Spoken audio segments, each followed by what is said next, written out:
Hello viewers, welcome to vlog number 8 of Speak Your Mind, nearing vlog 10, which I'm really proud of myself for. Yeah, I'm really happy I've got this far. I'm doing my 8th vlog. I've learnt a load of stuff with my research that I do for each vlog. It's a really great outlet for me, and I'm hoping that it's helping a couple of people now and then, or making people think, or, you know, try a new app or something. So thanks for watching. I am going to be talking today, this evening, about kind of phones and mental health, and this app that I downloaded called Moment. A little bit about that, which is kind of to do with your screen time, tracking your screen time and having a look at it and, you know, assessing it. I don't think phones are bad. I love phones. I love my phone. I've got my laptop. I love Netflix. I'm not some anti-media warrior, but I think that in this day and age, it's scarily linked with mental health, use of phones, and you know, we're in the generation that we've got our phones in our hands 24/7. I know that I'm a phone addict, and I know that I need to change it, and I have with the help of this app over the last couple of weeks. I've been doing really well, but I'll come on to talk about that. So I want to talk a little bit about the research I found when I was looking at kind of the detrimental effects that phones have on your mental health. So here's the things that I found interesting. So there's the whole idea of FOMO, fear of missing out, and comparing your life to others. With social media, you know, Facebook and Instagram, it's so easy to feel like if you don't have your phone on you, you're missing out. You're missing out on your friends being almost together, or like on a WhatsApp group where they're all chatting constantly. You're not in that conversation, so you're missing out. Or if you're not on Facebook, you're not knowing what everyone's up to, and everyone else knows what everyone's up to. That kind of came up a lot.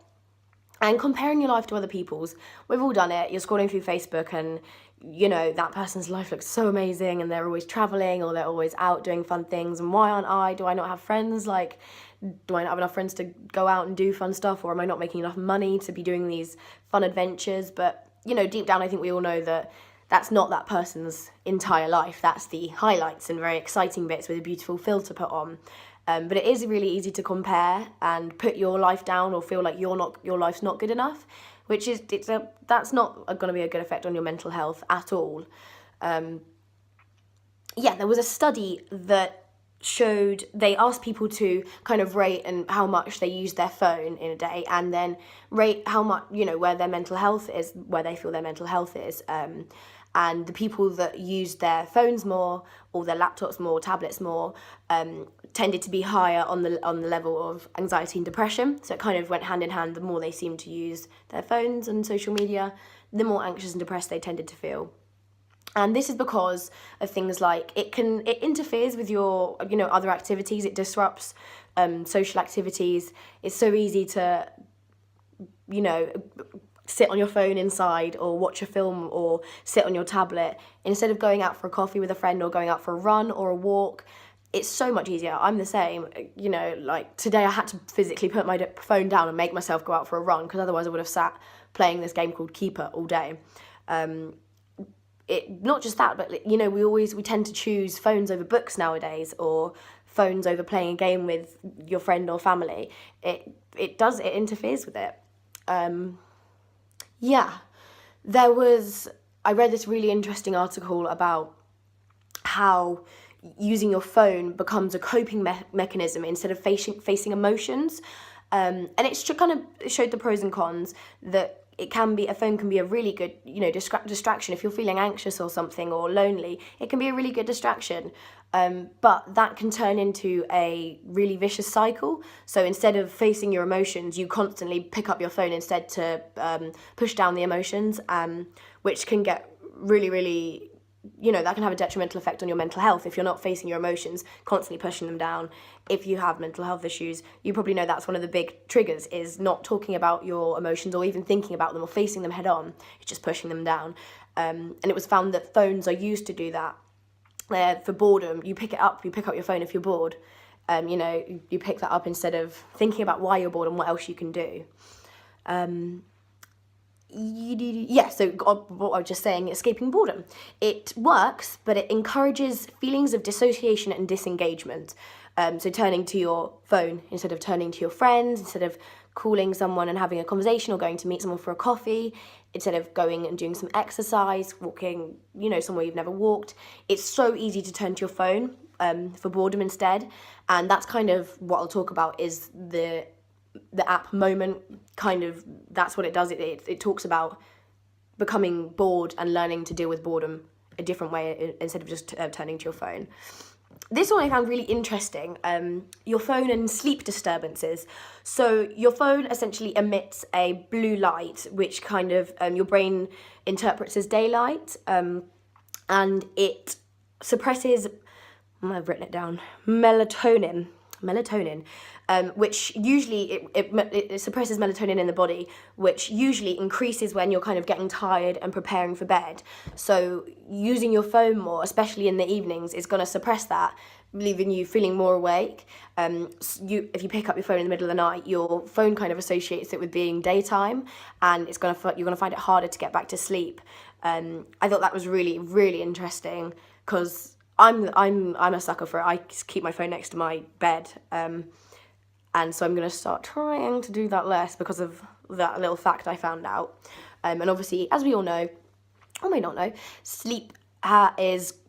lack of sleep can have a really, really bad effect on your mental health. Your body needs sleep, especially if you struggle with mental health. It needs that time to shut down and go through the day and go through your emotions and how you're feeling, and just to re-energize you. Yeah. So those are the kind of things I found out that I thought were quite interesting. Have a look for yourself. Just Google effects of phone use on mental health, or if you liked a certain bit, I'll put the links at the bottom so you guys can see where I found out that stuff. It just made me think. I say so much. I'm so sorry. It just made me think, which is good, which is really good. So, this app is called Moment. I know that it's definitely available on iPads and tablets and your iPhone. I don't think it is for Android at the minute. I couldn't see that it was, but please someone tell me otherwise if they find that they can download it on their Android. That'd be really good to know. It's free. You can upgrade to the premium version for $3.99, like a one-off cost, but I've only got the free version. I'll talk a bit about that.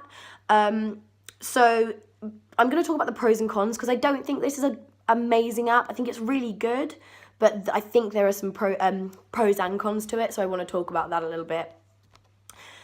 Apparently, after people used Moment for an extended period of time, they had decreased their screen time by approximately 1 hour and 2 minutes every day, which is awesome. And since I've been using it, I have also decreased my screen time by about that much, which is awesome. Go me.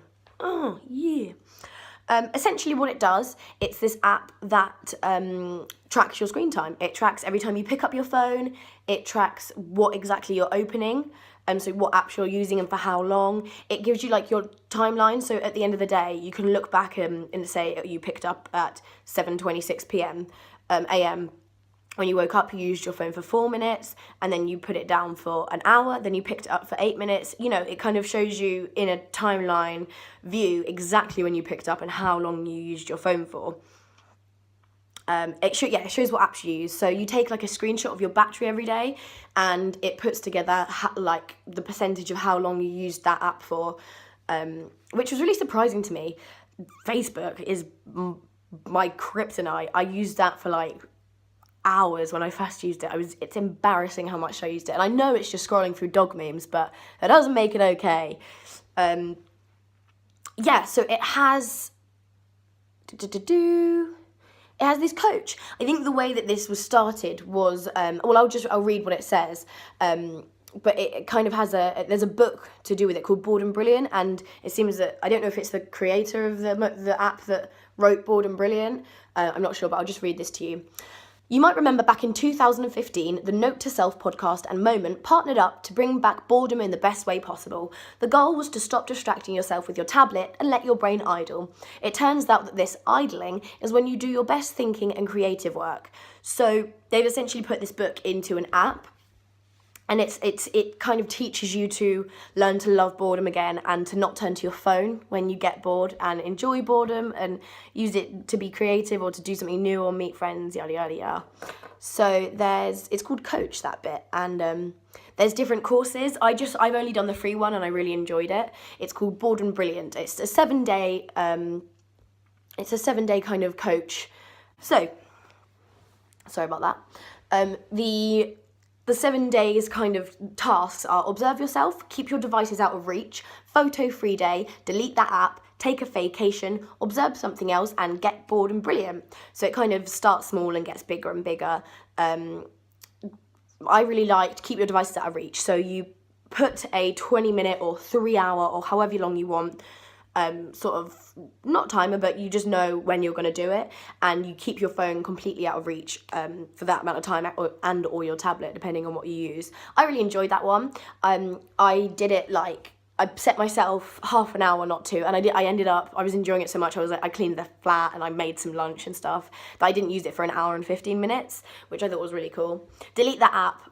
Best thing I've ever done. So it says you have to delete your most used app, and it's like, I know it's going to be hard, and I know you're thinking of a specific app that you're like, there's no way I can delete that. Delete that app.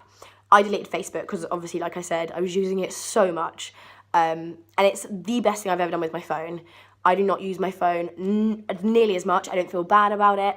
I've gone onto Facebook a couple of times to post on Speak Your Mind, or just to check it. I'm not going to make myself leave it forever, but every time I've gone on, I've seen something I didn't want to see, or just come off feeling a little bit anxious or something, and I'm just so glad I deleted Facebook. I think that's the best thing I've got out of this downloading the app moment. Go away, Facebook. So that was my favourite day, day 4. And then you observe something else. It tells you to go outside and actually observe people and things for 15 minutes. And just not use your phone, but go and observe instead of doing something else, reading a book. Go out and observe. And then day 7, get bored and brilliant, is to literally not use your phone until you get bored, and then get really, really bored and still not use your phone, and then wait until you find something else to do. So you go for a walk or go for a run, or something, until what's the word? Get rid of the boredom. I can't even think of the word, but so yeah, it's not to turn to your phone. I really enjoyed that the whole week. I thought it was good. So I went from using my phone for about 4.5 hours a day, which I'm not proud of, and I now use it for about an hour and a half, 2 hours a day. Some days are different. If I'm listening to a lot of Spotify, obviously my screen time is going to be a lot higher, but I know because it breaks it down for you and shows you, I don't have to feel guilty about that. I know if I'm watching yoga tutorials on YouTube or something, so it breaks that down for you. And so yeah, I'm really happy about how much I put that down. And I noticed from moment go, I would happily leave my phone in the bedroom, or happily leave it in my bag, or even if I did get notifications, I was like, I don't need to look at that right now. Did you hear that noise I made? So yeah, I thought from moment go, because I was like, yeah, I really want to do this. I'm willing to do this. I want to cut down my screen time. It's changed. And even now today, I had a list of notifications, but I had my family around, and I was like, no, I'll just look at those later. That's okay. One thing I did as well that it doesn't tell you to do on the app is I turned off all notifications from my phone, apart from messages and Snapchat. God, I'm a sucker for Snapchat still, but I'll work on that. I turned off all notifications, and I've loved it. And even if I do have a notification, I turn it so it just says notification on the screen. It doesn't tell me exactly the message, so I'll just know I've got a notification and I can look at it later. I control the phone. The phone doesn't control me anymore. Rah. Yeah, so that's all how it sort of affected me positively, and how the things I like about the app. I do think it's great. It's a definite eye-opener, but there are some cons, as life is. There's always pros and cons. So it tends to pop up more than anything else now. It tends to send me more notifications than my other stuff does. So when I pick up my phone, it's because of that, because it'll be oh, I hope you're not taking a photo, or remember to observe something today, or look at the stats, look at your daily stats, or download premium. And I'm like, it kind of seems a bit ironic that you're my kind of most notifying app now, and I don't love that. But you have to have it, it tells you to have notifications on, so to tell you when to do your screenshot and stuff. Yeah, to begin with, the adding up of, telling me the breakdown of the screen time was really, really good, and I could tell that it was kind of perfect. And as time went on, it was telling me I was spending 4.5 hours on my lock screen, and I know that my lock screen turns off after 15 seconds, and it would tell me I've picked up my phone like 80 times in the day, not 80, like 20 times in the day, and I was like, that just doesn't add up. And then every time that it did that, it would, if you want to seclude a certain app, like to not count it, so like I have to use my clock for my alarm, you can take that time off so it doesn't count it. So I was like, oh, I'll do that for the home and lock screen, because obviously it's not working, and then it wants you to buy premium for it, and I was like, okay, that's a bit odd. So I didn't like that. It didn't seem right. I don't like how some of it's written. It's very biased. Like the photo free day, I just didn't agree with. It's like, don't take a single picture today, not of the sunrise, not of your kid doing something cute. Yes, Snapchat counts, no snapping for you. I was like, for me, taking photos isn't an issue. Like, I love taking pictures. I do take pictures every day, and they're lovely memories for me, and I always look through if I'm feeling low, and I don't think I take excessive amount of pictures, and then like every now and again it's like, it sends you a thing like, don't remember not to take a photo today, or like, you're not taking a photo, are you? And I'm like, don't know if I should be telling myself off for taking a picture, but maybe there are people, I don't know, maybe there are people that are like addicted to taking pictures and take loads and loads and loads. Maybe that's what it is. Maybe you just have to be mindful of what you do on your phone, and what maybe ones you can not skip but not take so much notice of, because I think photos are really lovely to have. Anyway, I don't know. Yeah, that was kind of all of the cons. Just some of it I just didn't find, it was just the way it said things just didn't seem, it's very biased. It's not, obviously all apps are, anyone can make an app, but maybe it is about being mindful and self-aware of what and whatnot. Moment Screen Time Tracker, it's called, by Kevin Holesh. The reviews on it are really interesting to read. Like, a lot of them actually talk about like how their anxiety's gone down, or how they're really proud of themselves for getting their screen time from like 6 hours or something insane down to like 1.5 hours a day. So I would recommend reading those as well. So that is an app I would recommend. Tell me what you think of it. I'd like to hear what you guys think. I always do. Tell me what you think of the like pros and cons, or you know, how it worked for you, what you got your screen time down to. I think it's a really good thing. It's opened my eyes so much, and I knew I was a phone addict, and I didn't ever want to do something about it, and then I kind of downloaded that and realised how awesome it was just to leave your phone for a couple of hours and not look at it, and I'm trying to do it more and more. I am going to delete the app because I'm looking at Moment more than anything else now, which is annoying. But if I do find that I start using my phone still, like when I'm at the, out with friends and I'm on my phone, I'm like, maybe it's time to download Moment and do that 7-day course again.